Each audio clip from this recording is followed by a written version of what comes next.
Hello friends, welcome to this reflection for Maundy Thursday, and our reading today comes from John's Gospel. And it was just before the Passover festival. Jesus knew that his hour had come for him to leave this world and to go to the Father. And having loved his own who were in the world, he loved them to the end. The evening meal was in progress. The devil had already prompted Judas, the son of Simon Iscariot, to betray Jesus. Jesus knew that the Father had put all things under his power, and that he had come from God and was returning to God. So he got up from the meal, took off his outer clothing, and wrapped a towel around his waist. After that he poured water into a basin, and began to wash the feet of the disciples, drying them with the towel that was wrapped around him.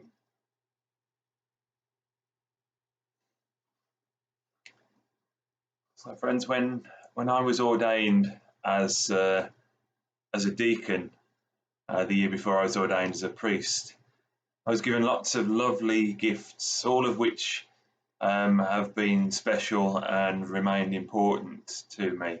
But there was one particular gift that I was given that stayed with me because the symbolism behind it is most profound. I guess in terms of monetary value, it was probably the cheapest of all the gifts that I received.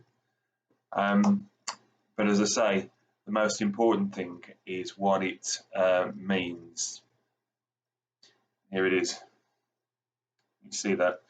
It's a simple white hand towel, and it was given to me as a reminder of the verse that we've just heard.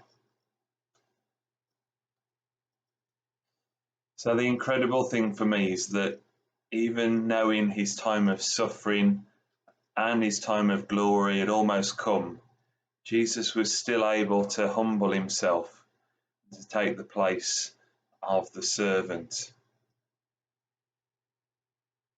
At that time, it was the custom for houses and homes to have stone water jars by the entrance, by the doors. The roads at that time were dusty, and the water was there for guests to cleanse their feet on entering the house to their hosts. If you were lucky enough to have a servant, it would have been the servant's job to have cleaned the feet of the visitors. If you look elsewhere in the Gospels, Luke's Gospel of the same account tells us that whilst they're sitting at the table, there's an argument that breaks out amongst the disciples as they start to try and work out who's the most important amongst them. And I think it's perhaps in response to these squabbles that Jesus maybe gets up from the table and does what none of the disciples was willing to do. They were all too wrapped up in focusing on working out their place in the team.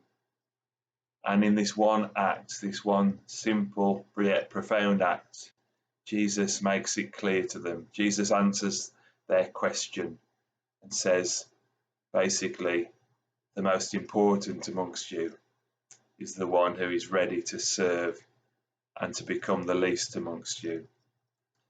So in this act, we see here the supreme act of love. But the reading goes on as well, and a few verses later it says, "So when he'd finished washing their feet, he put on his clothes and returned to their place at the table. 'Do you understand what I've done for you?' he asked them. 'You call me teacher and Lord, and rightly so, for that's what I am. Now that I, your Lord, your teacher, have washed your feet, you also should wash one another's feet. I've set you an example that you should do as I have done for you.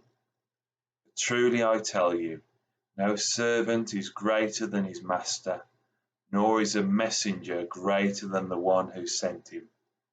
Now that you know these things, you'll be blessed if you do them.'"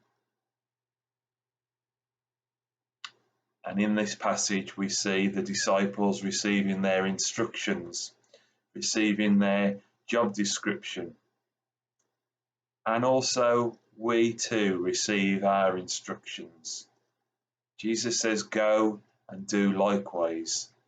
In other words, he calls us to follow after him and to embark on a life of total self-giving, a life that he wants us to live that's as full, as complete, and as radical as his was and is. And in doing that, we're united with one another, but also it reminds us, now you do these things, you'll be blessed by doing them. So friends, as we enter these most holy and sacred of days, and we see in Jesus the true meaning and the true cost of loving those that he loved, that love which says the one that's most important is the one who's willing to sit and wash the feet of others. So friends, as we ponder the enormity of what loving us cost Jesus, maybe we ponder that and we perhaps reevaluate our priorities. Bless you all.